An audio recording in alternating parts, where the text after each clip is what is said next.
क्या हुआ शनाया? हाँ, वो कल रात को जो हुआ। It's okay. मुझे ऑफिस जाना है, इसे बार बार एक ही बात करना बंद कीजिए प्लीज।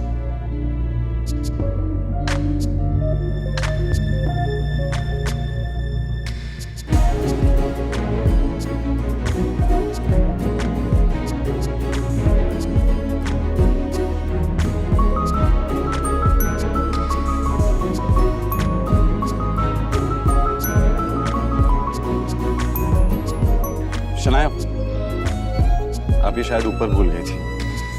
लगा लीजिए वरना आपके सर में दर्द शुरू हो जाएगा। दोनों अपने मंजिल की तरफ निकल पड़े। वो मैं सोची थी कि क्यों ना मैं इस बाइक से ही चलूं, ट्रैफिक में आसानी हो जाएगी।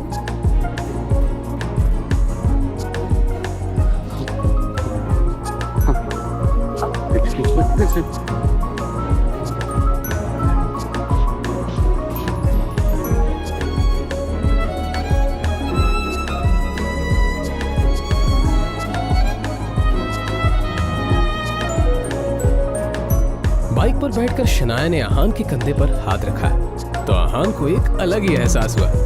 शनाया का भी कुछ यही हाल था। आज वो दोनों पहली बार पूरे होश में एक दूसरे के इतने पास थे। अब आप चलेंगे या किसी और का भी इंतजार है?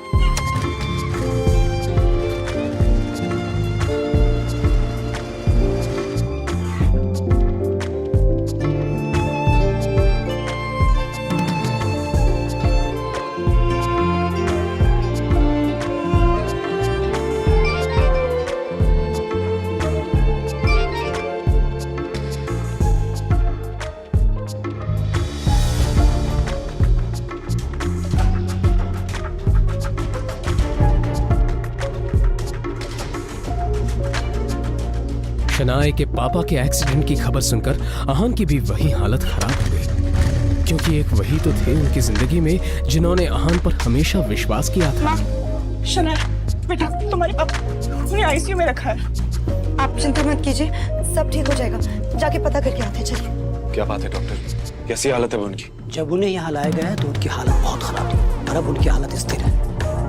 फिर भी हम उन्हें निगरानी में रखे हुए हैं। फिलहाल उम्मीद है कि उनकी हालत में सुधार हो, पर कुछ और होने की आशंका से हम इनकार भी नहीं कर सकते।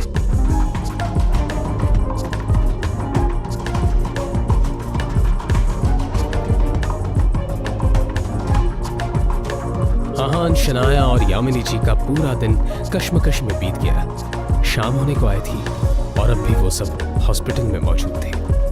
शनाया की हालत आहान से देखी नहीं जा रही थी। तभी कुछ सोचते हुए आहान ने शनाया के पास जाकर कहा, अब माँ को लेकर घर निकल जाइए शनाया। अंकल की देखभाल के लिए मैं यहाँ हूँ। जो भी होगा मैं आपको फोन करता रहूंगा।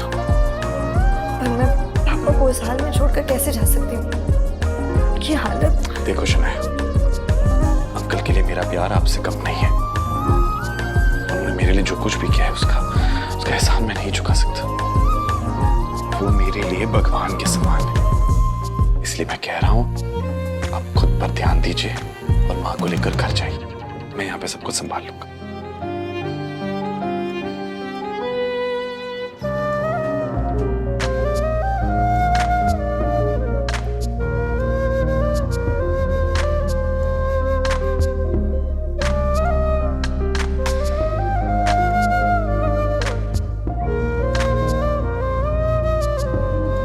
कुछ ही देर में शनाया अपने कमरे पर और यामिनी जी अपने घर पर थी।